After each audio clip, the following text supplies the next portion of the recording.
Okay, well, I just wanted to let everybody know that, we're happy to be able to bring you guys this session in this format.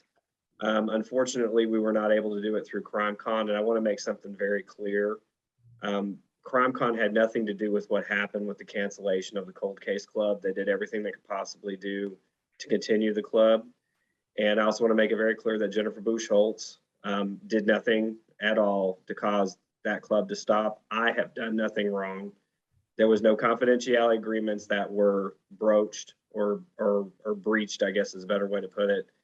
I know that there's been some conflict with a family member.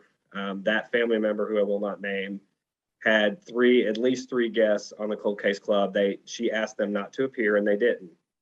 They emailed us. There's a clear email trail and a text message trail as to what happened. And our only mission here is to get justice for Deborah Sue Williamson. All we want to do is develop information that we can forward to the police, which quite literally today, we were in communication with the Lubbock Police Department on a lead that we've been following. And our mission is to help them and to help her family and herself get justice in this case.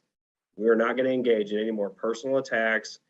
Some of the stuff online, we're not doing this stuff anymore. And we have a complete text message trail. We have a complete email trail, which will show everything we've done. Now, I want to make this also very clear. We have done this pro bono. We have done this at our own expense, actually. And we have taken our own time to do this, and we are happy to do so. And we look forward in the future, if we find another case that we think is worthwhile, we're going to go after it. And we're going to continue to follow leads in this case. And I also want to make this very clear, too, that the Cold Case Club wasn't the only thing that got dismissed today.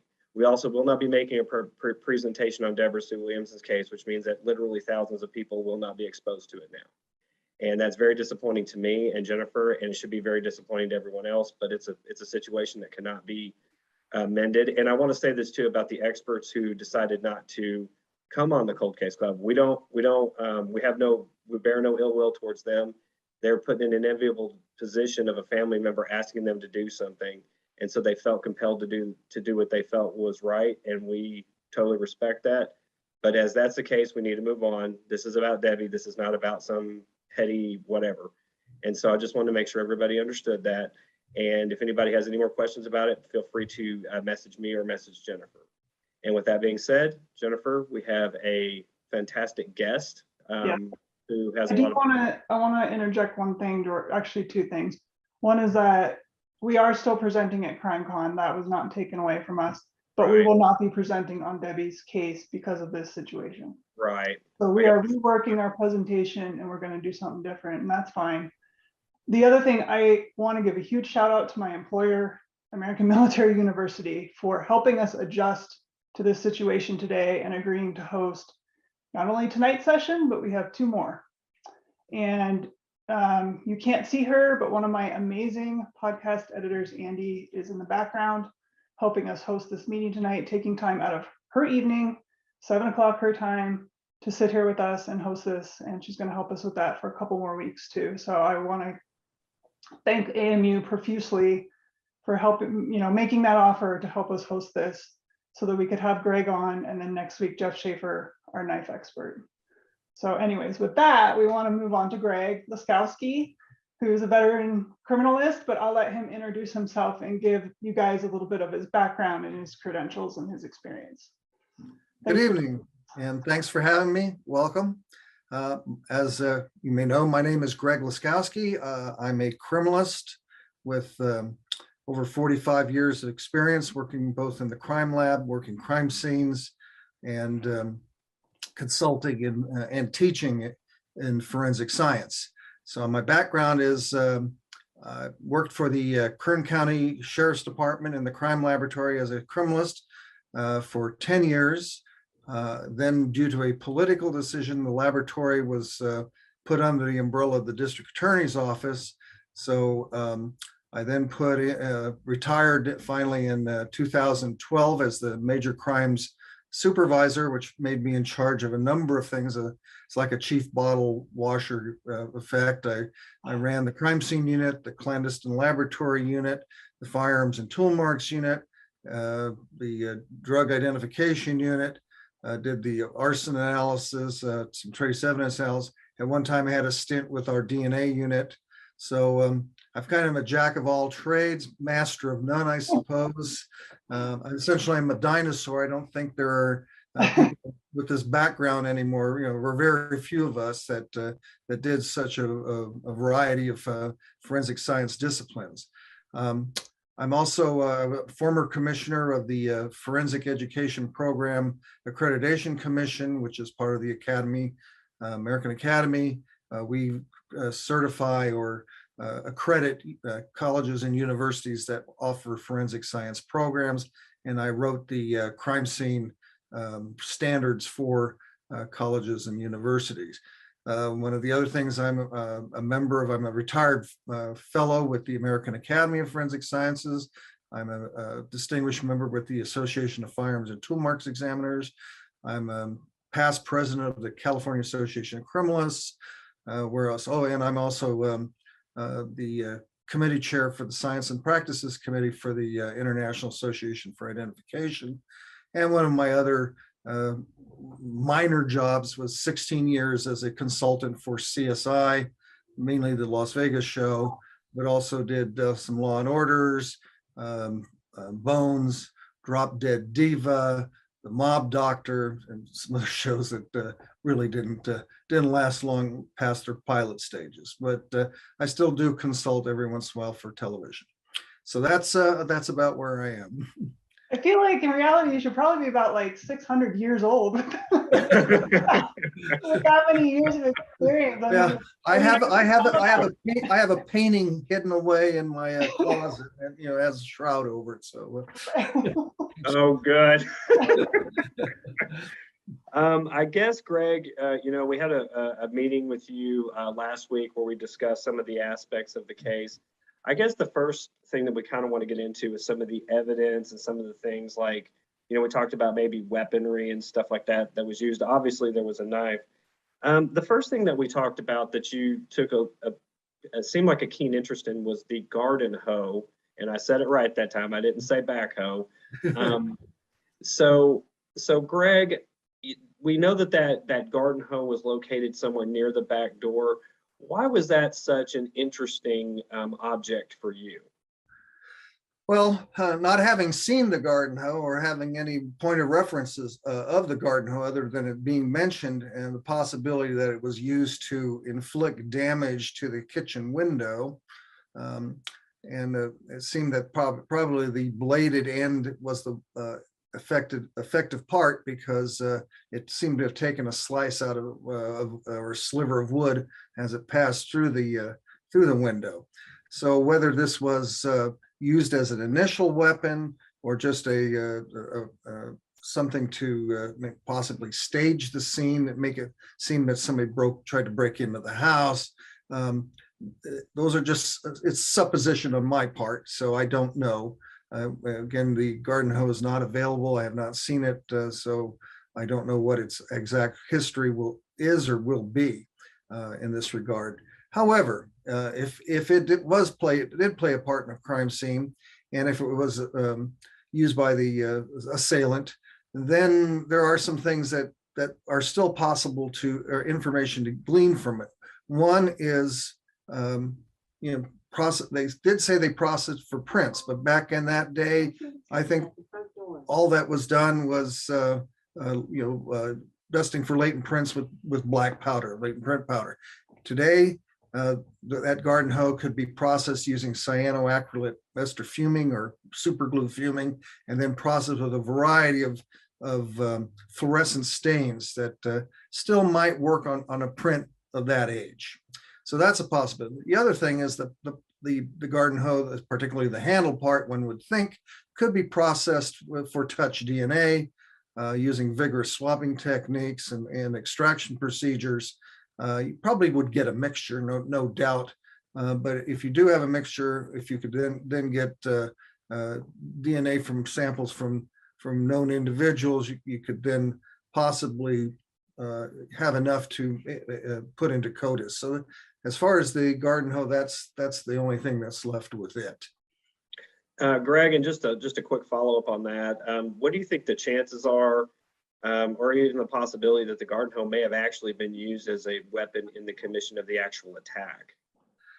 Well, it's a good question. Obviously, there are two, what I would call possible slices. I saw a crime scene or a autopsy diagram done by Jennifer, and it shows, I think on the right sides of the cheek, there's gashes or lacerations, and then the side of the head, I'm not sure. And then there was one that appeared to be from the back. Here it is. Okay, it's up. So, yeah, I don't know if if I have the ability to make markups, but if you look, you can see the one elongated wound to the face there on the right cheek, and then went to the back of the head. But I think there's a third picture of the side of the head, and I have something blocking, but just give me a second. My notes. Hopefully everybody's seeing front of the body, back of the body, and then a smaller square with the side view of her face. So why did that happen? I hope I can get But I don't, unfortunately, it's on my screen, Greg, so you probably won't be able to well, do it. anyway, that's right. Computer. So I'm not sure. Again, I was kind of taken aback here with what I was looking at. I don't want a full view. Yeah, everybody sees it, Jen. Okay. How can I shrink that? I want to shrink that. Oh, full screen. No, I don't want to go full screen. I just want to go exit full screen. There we go. Okay, there we are. So again, the side of the scalp, probably above the ear. I think these are interesting in the fact that one is horizontal and one is vertical, pretty much vertical. And maybe we can discuss that a little bit later as we get into the crime scene or the position of the body itself. Excellent. I guess, another question we have is with Debbie's clothing. What do you think about the forensic value of her clothing, Greg? I think that's maybe a key issue that can be still addressed if the clothing has still been maintained, particularly from the fact that it is probably obvious that the assailant unbuttoned her jeans and pulled them down below her ankles or knees to her ankles, and then dragged the body, and more than likely dragged them by the ankles. So, looking at for instance, the jean button, that could be swabbed. The area of the waistband could be vigorously swabbed or used an MVAC device. The areas of the ankles of the jeans, again, you might get a mixture, you might get a solitary DNA profile. But again, this would be a vigorous technique, and hopefully the jeans have been maintained, or the clothing have been maintained in a way that that these additional tests can be done. Yeah, and our understanding is that it has. Also, looking at the jeans, there might be looking at if there are area or droplets of blood or staining of blood in those other areas that are separate and apart from where her wounds would tend to be. Maybe the suspect cut himself during the act, and looking at those stains and running them, extracting them, and hopefully getting a profile suitable for CODIS entry. That's something that to be looked at. And they also collected blood samples from the pool of blood in the carport, as well as on the back patio where Debbie was found. Back in the 70s, all they could do with it really was blood typing, and what typing they were able to do matched Debbie's blood type. But again, our understanding is this evidence is still intact and preserved. So if they have those blood samples, they're still viable. What do you think could be done with those with today's technology? Well, again, obviously DNA analysis, maybe, if it's degraded to some degree, they could do something like SNPs or mitochondrial DNA, which of course, if the suspect is a man, it would indicate that it would only indicate the suspect's mother. But on the other hand, these other techniques, if you're looking for a mixture, you're hoping that there's a mixture there. Sure. And if not, that would probably be the victim's blood. Yeah, and obviously with today's technology, if there's a mixture, we can separate those into 2 or even more separate DNA profiles, depending how many are found there. So Right. Everything else that we expect will be done. And they also scraped all 10 of Debbie's fingernails at autopsy and collected those scrapings into, actually, it even noted in the report that they scraped all 10 fingernails, and all 10 scrapings were separated into 10 different containers, which is the smart thing to do. Right. And again, we've been led to believe those are still intact. So what's your thinking on the probative value of those fingernail scrapings now, this many years later? Well, if she fought back and there'd be, skin tissue and such, I would, expect that to be, evidence that could be gathered. I think probably at this juncture, if any trace evidence such as, well, of course, it could still look for foreign hairs and fibers. If during the struggle, there's a intact follicle or root, that might have come from the suspect. So if there's any hairs and fibers that are what we call either anagenic or not telogenic, where they've just fallen out, but there's a sufficient skin tag on follicle on the root, then it'd be worthwhile pursuing. Sure. Trace evidence, I don't know, hair, certain fibers, I don't know at this stage. Clothing is, the suspect's probably gotten rid of that clothing, worn out, so it's not, wouldn't be available, but Correct. Most likely, yeah.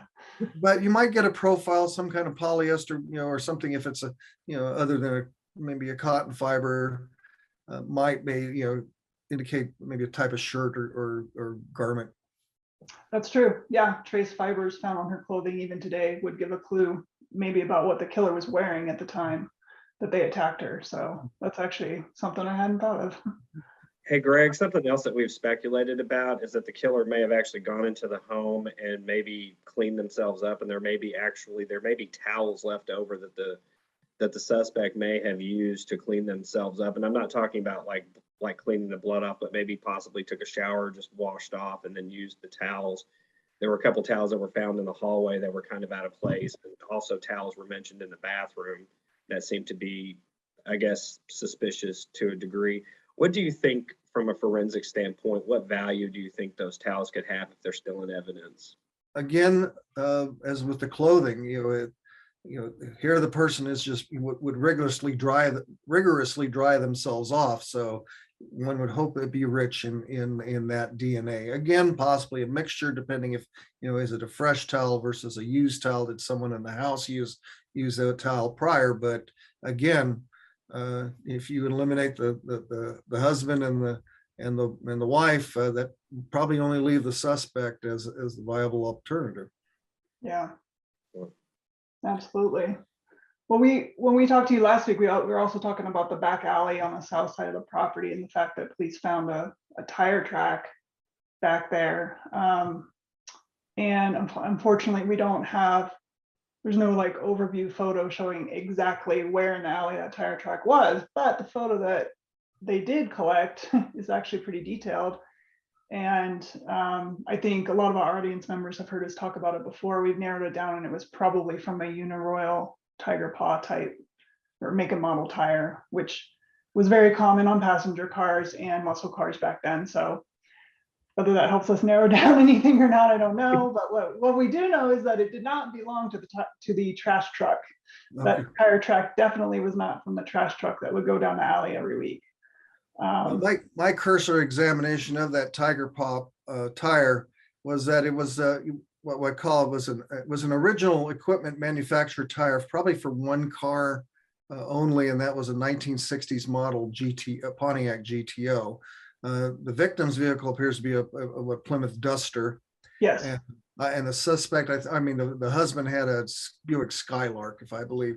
Now this tire was. It's actually not a very good photograph, I have to say. At least they put a scale in there which consisted of a ballpoint pen, so one gets an idea of what the width of the tire. But whoever took the photograph, again, didn't follow the proper procedures for taking a crime scene tire track, and that is, having the camera on a tripod directly, with the film plane perpendicular to the track, and then a scaling device, usually an L-shaped scale is the preferred device for that, and then to take several pictures with the flash off the camera at angles, so you have the shadowing effect. And this just wasn't done. You can just see the the blitz light is pretty much hitting the track. There is some detail, Yeah.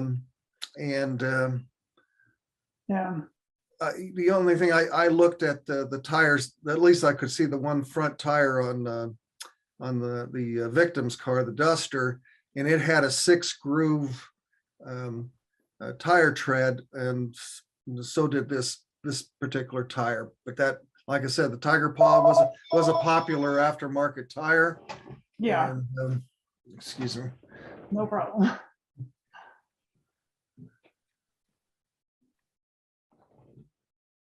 Okay. So anyway, that's what I can glean from that. You're in high demand.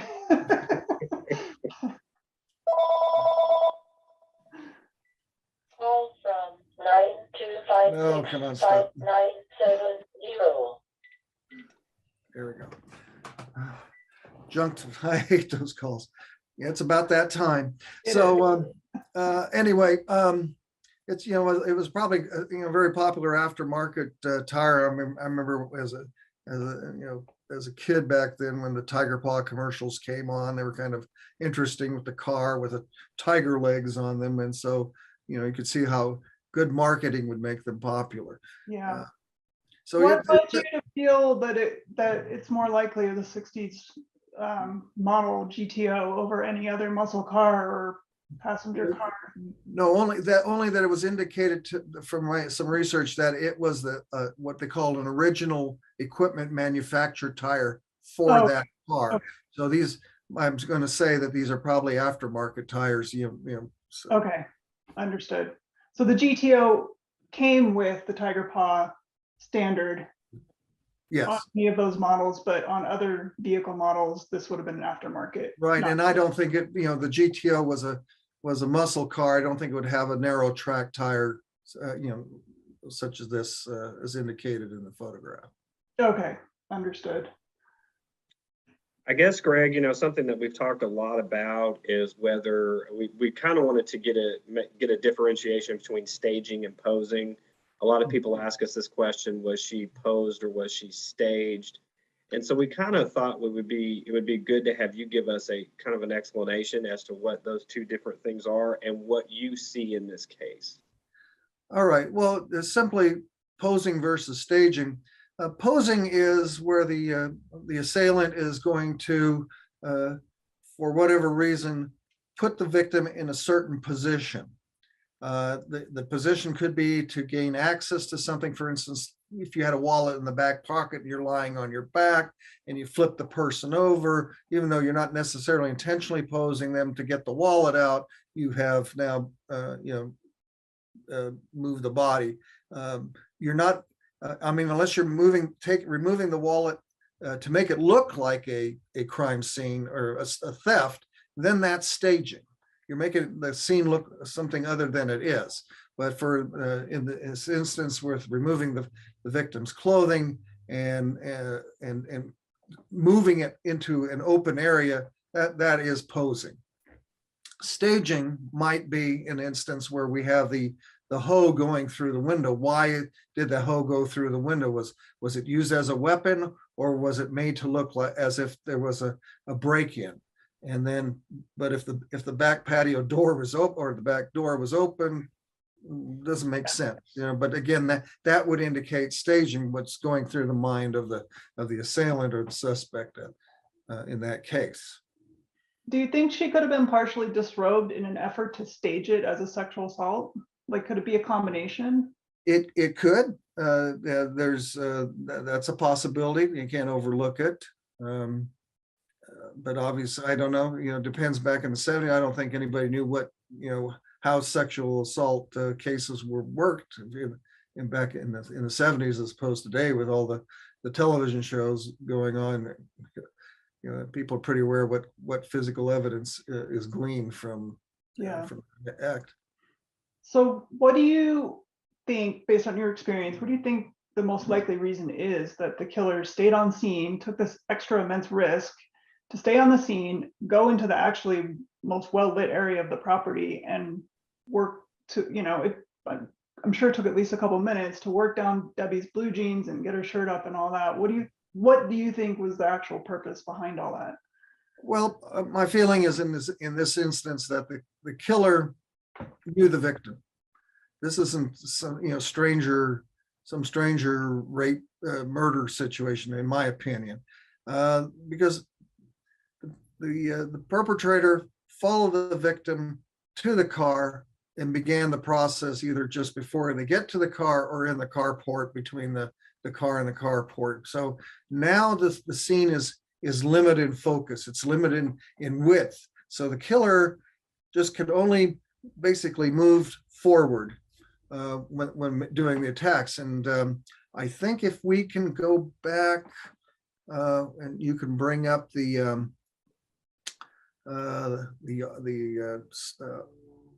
autopsy or the autopsy diagram. Sure. Let me get that up. You guys see that again?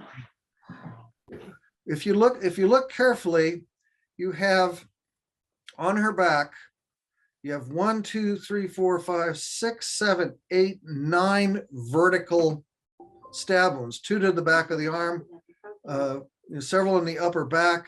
There's a circular mark, not sure what that is, what that's reflecting.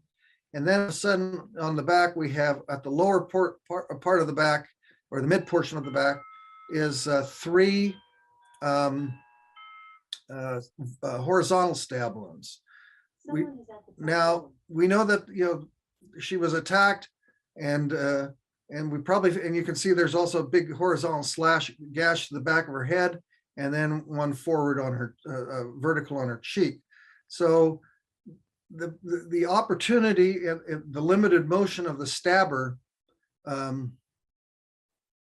it would indicate that he's following her into the carport, and of course the bloodstain spatter analysis on the side of the car indicates the deed was done there near the right rear tire, or left rear tire or fender. So then we have the lateral stab wounds into the back. Are these done later? We don't know. There's no description of them, but it would appear to be these are separate in time. And then when she's flipped over, again, what do we have? We have horizontal stab wounds to the upper chest, again indicating that maybe now the suspect or the assailant is in a more open position. He can be, to the right or to the left, stabbing in.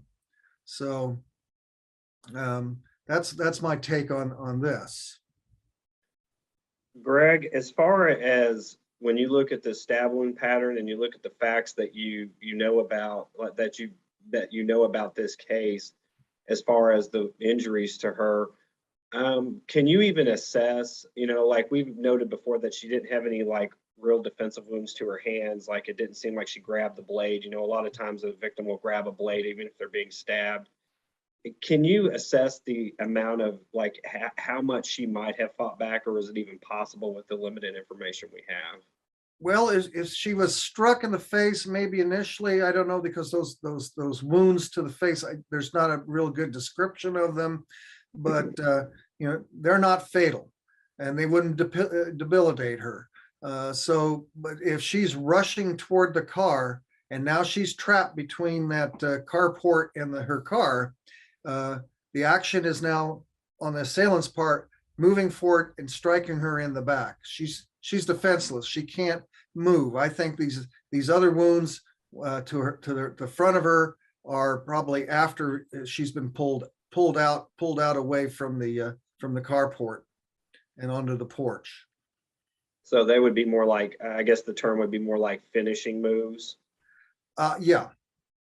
In fact, it's possible. I'm even thinking that, and this is something that, I don't think they did enough study on in this particular case, but are these other wounds, just post-mortem or within the time of death?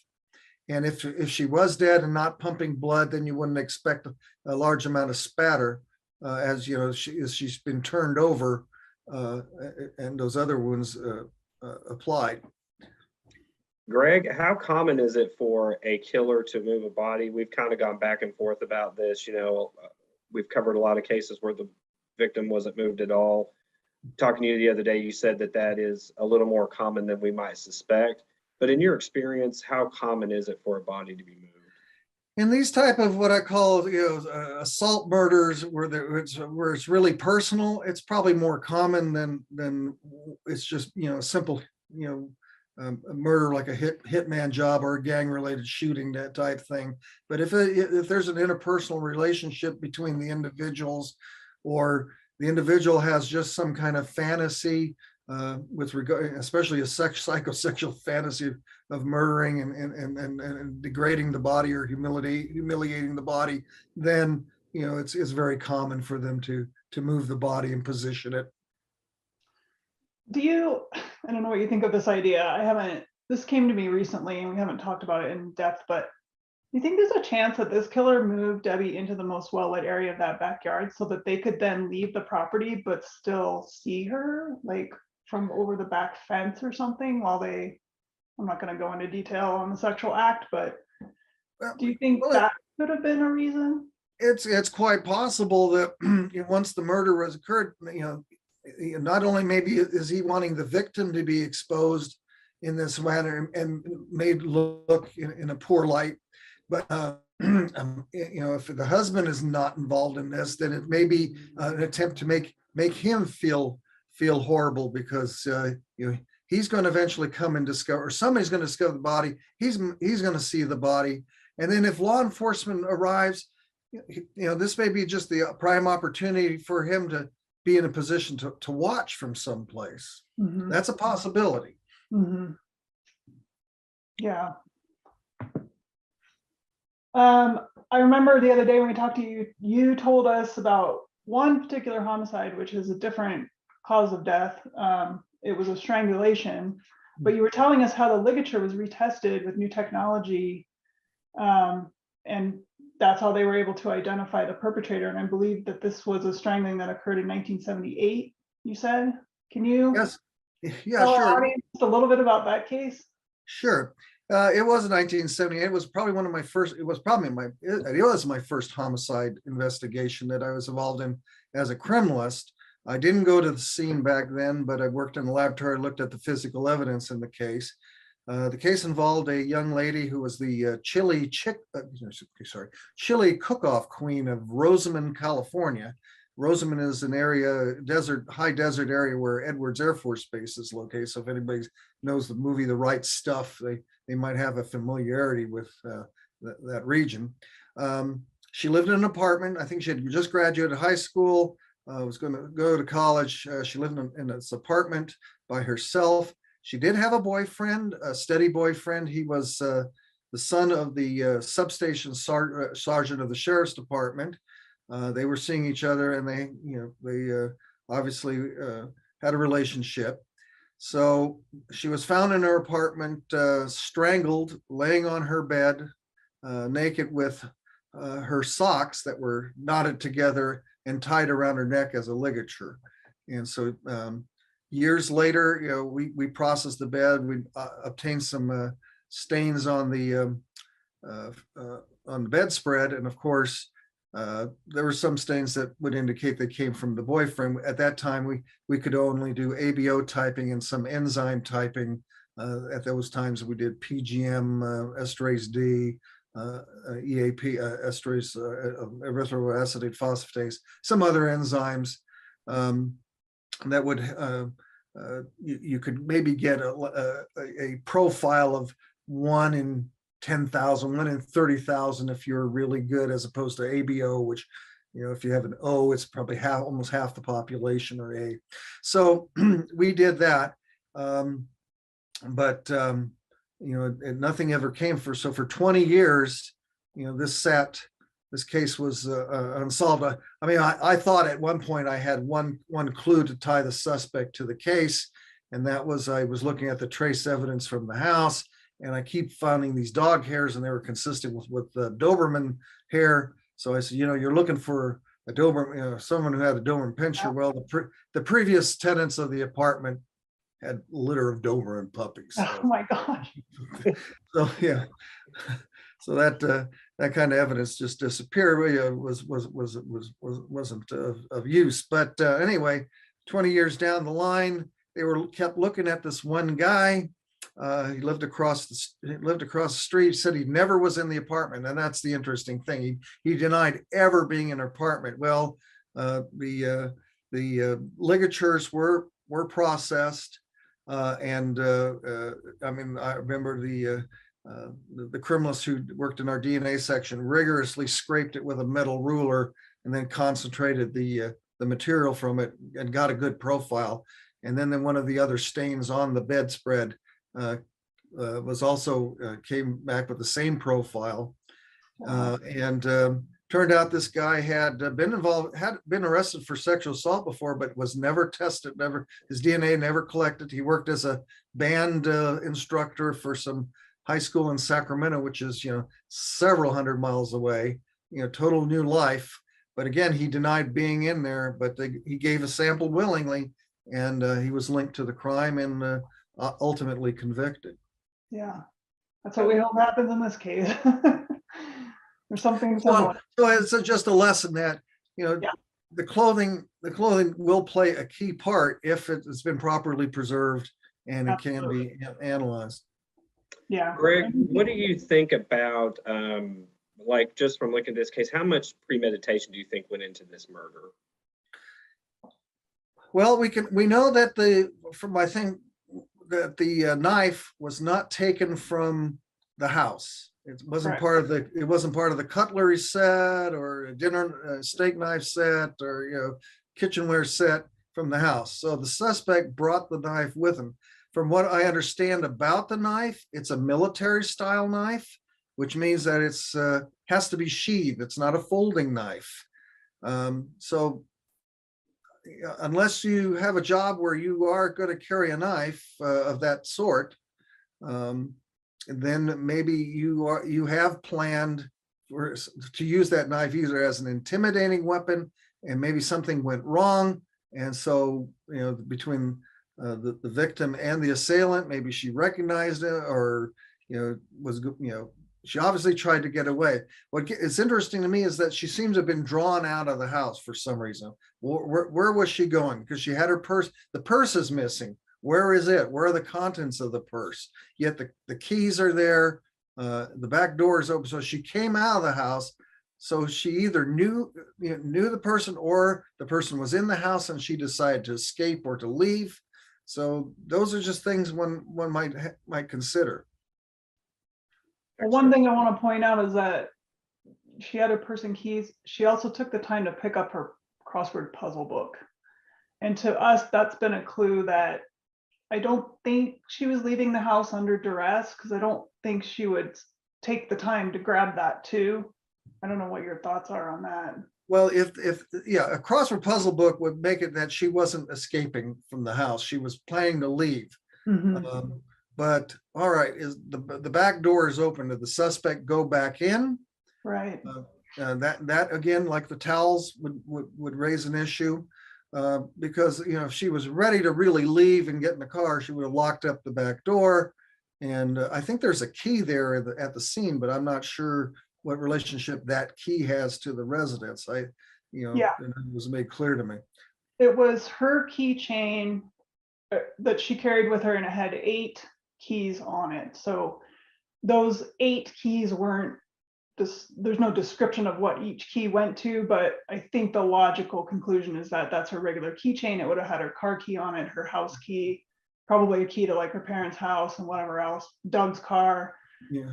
And those were on scene and found by police there, lying near her. So yeah, these are things.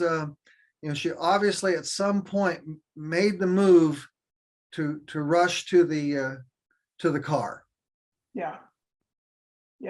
That's kind of the conclusion we've come to as well. George, you're pondering. No, I was just sitting there listening to him. One thing that we talked about, and something we get asked this question a lot about in this case, Greg, is we have a guy named Paul Neal who was friends with Debbie and Doug. He was questioned by police extensively back in 1975. He worked with Doug at the Pizza Inn, and he was a cook there. Before he left work that night, and he left, around 9 o'clock, he asked to take a shower at their house.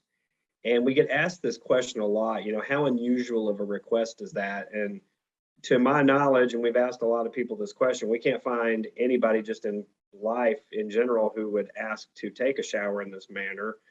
What do you think about a request like that? Well, I do find that odd that, and we did have a pre-meeting regarding this, so I'm aware of some things about this. I don't know if we need to discuss that, or is that something you want to keep on the QT? More just this request in the hour before a girl is murdered, and in cases that you've solved, I guess it would be, have you heard of something like this, or what's your take on it if the person was involved? Is it just a ruse to find out if she's home alone, or? Well, unless these people are swingers, I would say that it seems very unusual that a married man would allow someone to go over to his house and use the shower when at some point the idea of using the shower is you have to strip down and your wife is present. That just, unless you're totally trusting or oblivious, I find that very odd. Okay. So, knowing everything you know about this crime now, what are some of the conclusions that you've come to in your mind about the killer? Stranger, friend, male, female? What are your thoughts on that? I feel it's that the killer knows the decedent well, or the other family member well, the husband. I think that other than the types of evidence we talked about, I think processing them for DNA, and I if you wanted me to talk about another piece of evidence or not, that's up to you. And we talked about, okay, we won't discuss it. But I don't know which one you're talking about, so. Okay, all right, well. There was actually a lot collected from this scene. Right, but. Oh, I know now. Let's, yeah. You know now, okay, so. Not. I think that a lot of time was taken considering, why move the body from an enclosed tight carport, which is dark, and then drag it all the way out and then display it, pose it. And just like I said, with the thought of the kitchen window being broken and possibly by that hoe,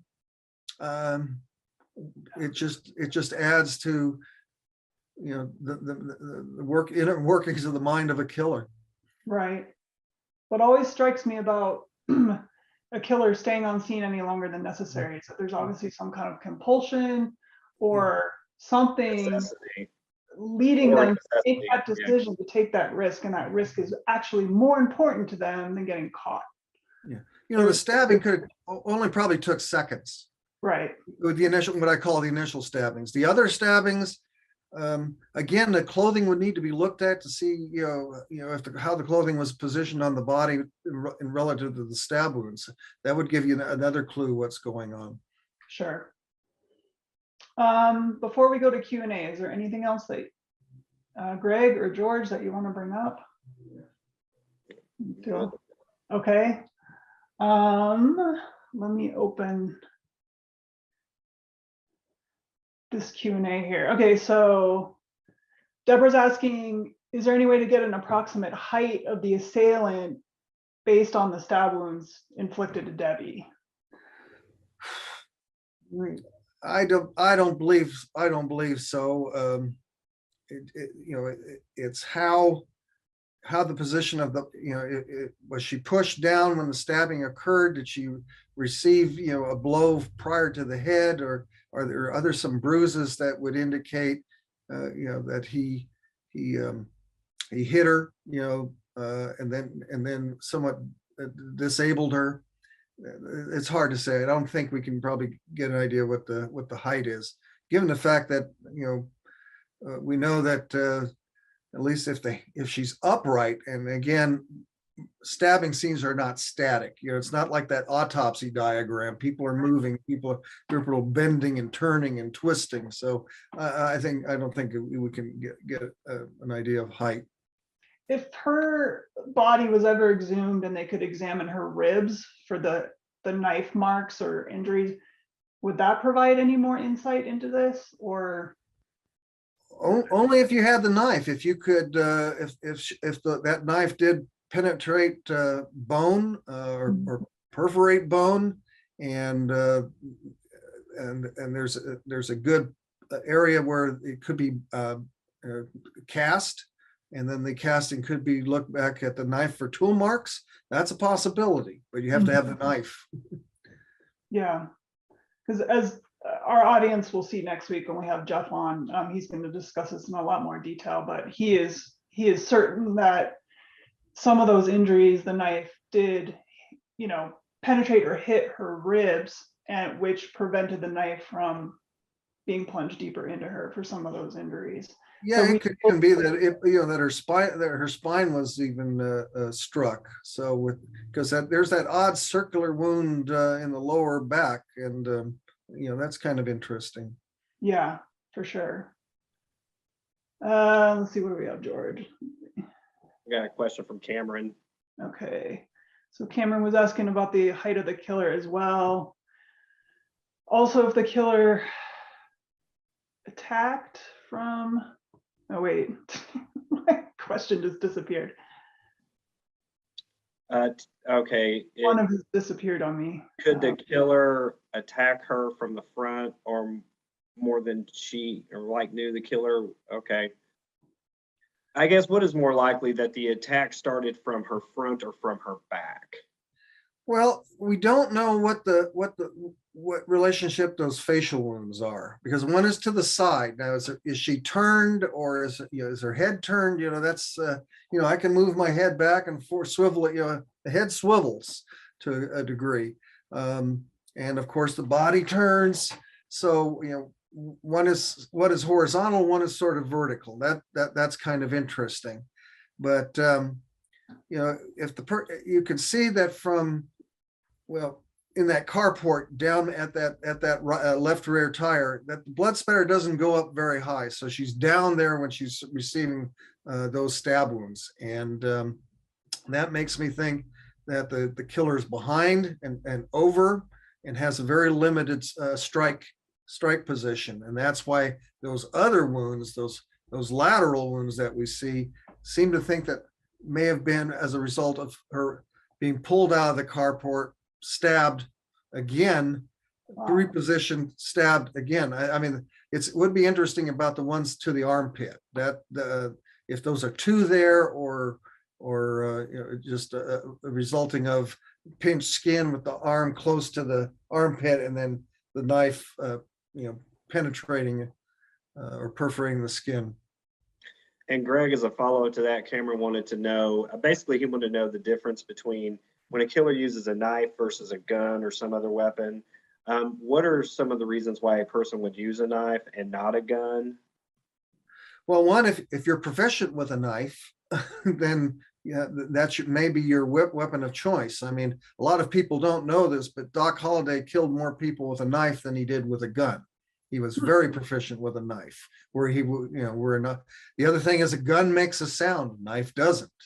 The unfortunate thing is, unless you're an expert, knife thrower, you have to be up close and personal with a knife, and maybe that's the choice. Is you can control a person with a knife. In fact, I've talked to a lot of cops who fear knives more than a gun. I've heard that. Yeah, I have too.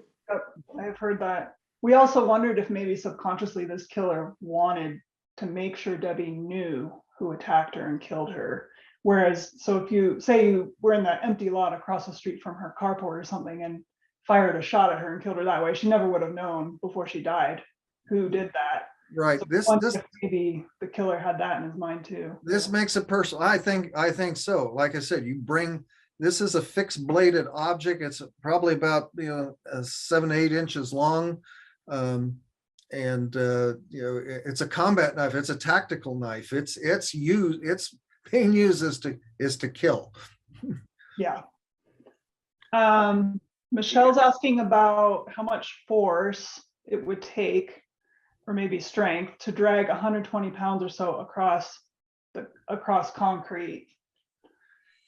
Well, that's an interesting question. I don't know how if that's really something that you can do, but you have to realize that she's in a pool of blood. That before that pool of blood sets, it's pretty slick.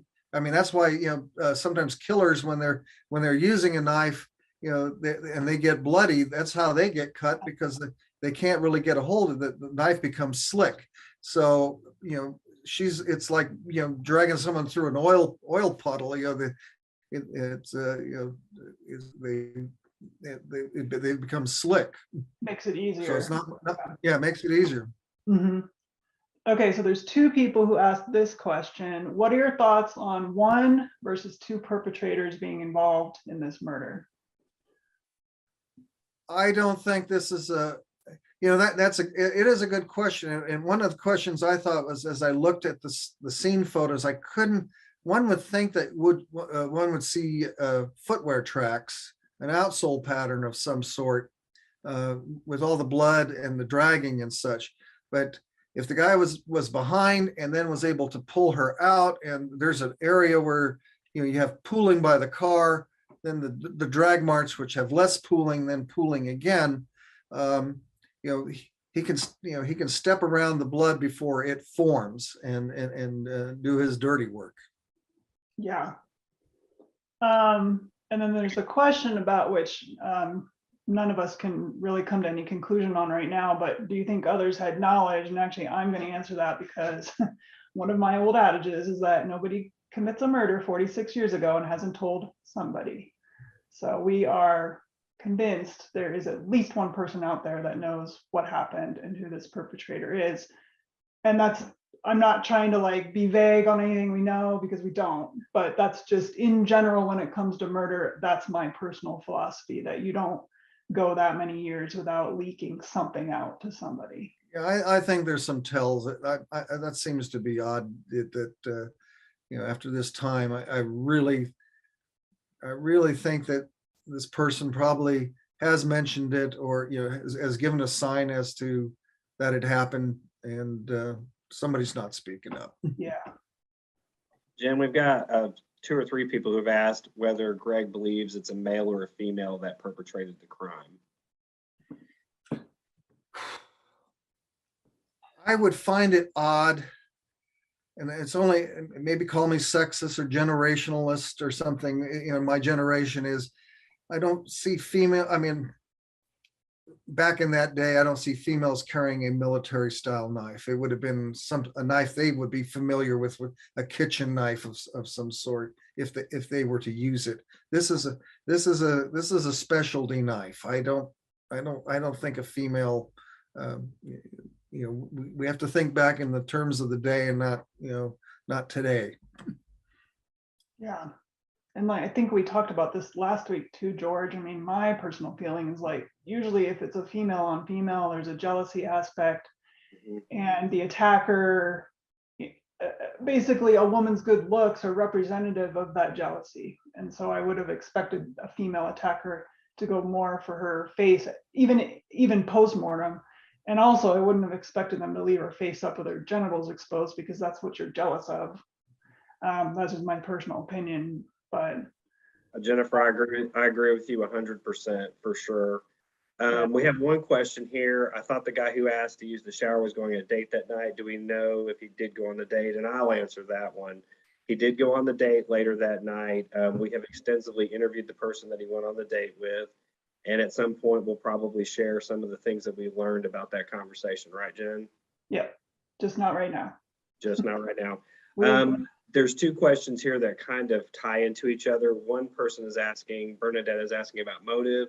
And then the second part is asked by Linda. Could she have possibly gone into shock by the first stab wound? Is that why she did not fight back? And Greg, that's actually something I wanted to ask you about, because I have a sneaking suspicion that she was subdued very quickly, whether she was knocked unconscious or something else happened. What are your thoughts on motive, and what are your thoughts on how quickly she could have been subdued in this attack? If she was knocked down before she was stabbed or cut with the knife out, and again, we don't know what those wounds to the side of the face, back of the head, side of the head are. But the thought was maybe the hoe might have been used initially, but I don't see switching weapons. Why use the hoe when you brought the weapon with you intend to use? So, if she was knocked down, pushed down to the ground, and then in that narrow spot, her movements are going to be limited. So she's down on her stomach. Now, like I said, that stabbing, what we're talking about, maybe nine wounds of the vertical type, a second or two. You could stab a person almost 100 times within a minute, easily within a minute. So this is just seconds. The other ones maybe later and a little more deliberate. So it just didn't take much time, and that's why she couldn't fight back. There's one up above we kind of missed, George. Do you think where Debbie's body was left, was that planned by the killer, or do you think the person dragging it and disrobing her got spooked by something and so they fled the scene? No, I think given maybe if the lights were on in the house, or the lighting of the area, and maybe I don't know what the total view was of that backyard, but he took the time to do that. I think he planned that. Okay. It's tough to move a body. I mean, people think about picking up a dead weight body and moving it.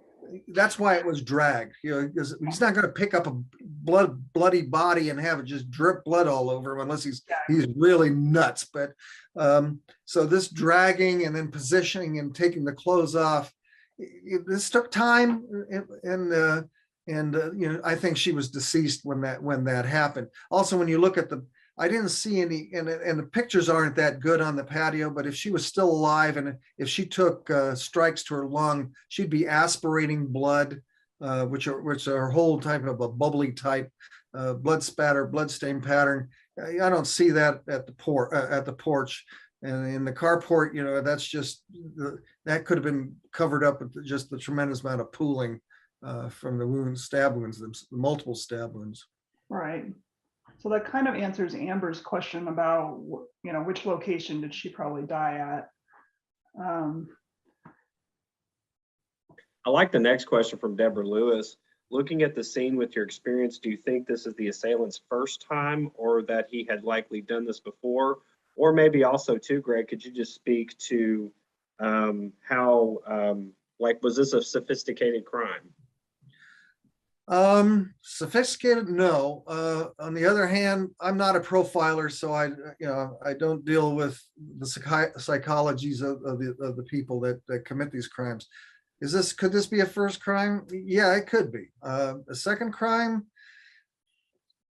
I think he would have probably, if this was the second one, it would have probably been planned differently. I don't think there would be so much blood involved. Yeah, that's completely what I said too. Like this just screams inexperience to me, and not anticipating the level of blood and the mess and all this. And the fighting. You look at the OJ case. OJ never killed anybody other than Nicole and Ron Goldman. That we know pretty much that those were his first times, and look at the scenes. Yeah. Super bloody, although he took him out. Well, he took out Nicole very quickly by just slicing her throat. I think Ron it appears he put up a fight at least, was able to. Nicole just wasn't even able to put up a fight. Yeah. And again, a specialty knife. Yes, that he was seen on camera buying not that long before the murder. Okay, it was reported in newspaper articles that Debbie was afraid of being sexually assaulted, and that's why she often hung out at the Pizza Inn at night. Could this be related to why the killer staged if the killer staged a sexual assault. You know, it's very interesting that sometimes we run into killers that just can't complete the act once that, you know, they have a fantasy of all what they're going to do. And then when it's all said and done, nothing happens. You know, and that's just the fact of the matter. The equipment doesn't work. Yeah. Yeah. Greg, I guess we've got a couple of questions that relate to just motive again. Is there anything that you can glean from this crime scene that would indicate motive to you? From what I see, is this person knew Debbie or they knew the husband, and Debbie was the prize. Debbie was the trophy for this. The after part of it is maybe to mainly get back at Debbie, but maybe also to hurt the husband and maybe other people. I just think this person had a fixation on Debbie. Do you think something more specific precipitated this attack, like within the day or two prior, that maybe some altercation or exchange happened that's what it was that pushed the person over the edge and like, okay, I'm done. I'm gonna go. It could be funny. It could be just a matter of certain the person being around and a certain discussion came up and then the fantasy just boiled over. You know, it's just. Yeah. What are the chances of there being one perpetrator and then having a getaway driver? So two people involved in a way. I mean, it's possible, but I doubt it. I mean, I can't see someone sitting in a car waiting. I mean, it's not like you're going to get money and go. I don't, you know, this person who did this, did he go there exactly with the intent of killing her, or did he go there with the intent of striking up a relationship and it just didn't go the way they had planned? So I don't see another. I mean, it's always possible, but I don't know. Okay. And Greg, the next question we've got: any thought on why the killer didn't kill her in the house and killed her outside? Well, I think it was a crime of opportunity. To catch her in that carport was the most opportune way to complete the murder. In the house, you know, she might have been able to lock a door, get behind something. If there was an extension line, you know, call the police. Here, I don't know if anybody ever heard her cry out or anything. Not from what we can gather. Nobody that was questioned that live in that neighborhood heard anything out of the ordinary that night. And we actually had a discussion about this on the Facebook group the other day because somebody brought up the wind in Lubbock because it can be very windy there. And I was saying that, like, when George and I were on scene during the day, the wind was so bad we couldn't use most of our audio for the podcast. Yeah. And also they had an air conditioning unit or swamp cooler, whichever one it was, and probably the neighbors did too. So there's other things that could have masked a scream. Well, that's the other thing. You know, if it wasn't someone she knew, I would think she would scream. But if she knew the person, she might be less reticent to scream until it's too late. That's actually a really good conclusion. Yeah. Next question. Do you think it could be likely that this was a former romantic partner that committed this crime? I think it's likely. Okay, and then if Doug was the intended person to hurt, why go after Debbie? Why not just go after Doug? Because sometimes you do more damage by hurting something that person loves. Yeah. I mean, how do you really hurt a person? Mm-hmm. You know, like killing a pet, you know? Yeah. I mean, Debbie suffered, obviously, but not in the way that Doug has for all these decades. You know, there's no going back. Right. And there's no way to, you know, you obviously people learn to cope over time, but it's not something you can ever forget or completely get over. Same thing with probably, you know, her parents. You know. Oh yeah, most definitely. I think LaDonna just actually looked to see what the wind speed was that day, and it topped out at 17 miles an hour, which Oh my Yeah, gosh. some people's pretty, I mean, obviously I lived in Lubbock and I can tell you at night, those winds just swirl sometimes and it's Mhm. just, it's really hard. I mean, it's actually something I love about Lubbock when I'm there at night. It's actually kind of soothing to me, but those winds can be very tricky in Yeah. the city. Thank you for looking that up. Yeah, for sure. Cameron, if the lung is punctured, can you still scream? With one lung, yes, you have air in the other. But your take on it is that these stab wounds were delivered in a matter of a few seconds. And they got both lungs collapsed. Just watch I'm going to do this 9 times and you count from 1,000. Okay. Yeah. Yep. A couple thousand. Yeah. Yeah. Absolutely. Yeah. There you go. Does anybody else have any other questions for us or Greg? I think we're clear. All right. Well, Greg, I Well, want to say thank you so much for coming on with us tonight. It was absolutely fascinating. You are one of the absolute best crime scene analysts that I've ever talked to. I don't care if you've been doing this for 800 years or not. You're really good at it. Well, thank you. Yeah. And for people who are going to watch this after the fact, if you do have think of more questions, we can always email Greg to try to get an answer for you. So, Absolutely.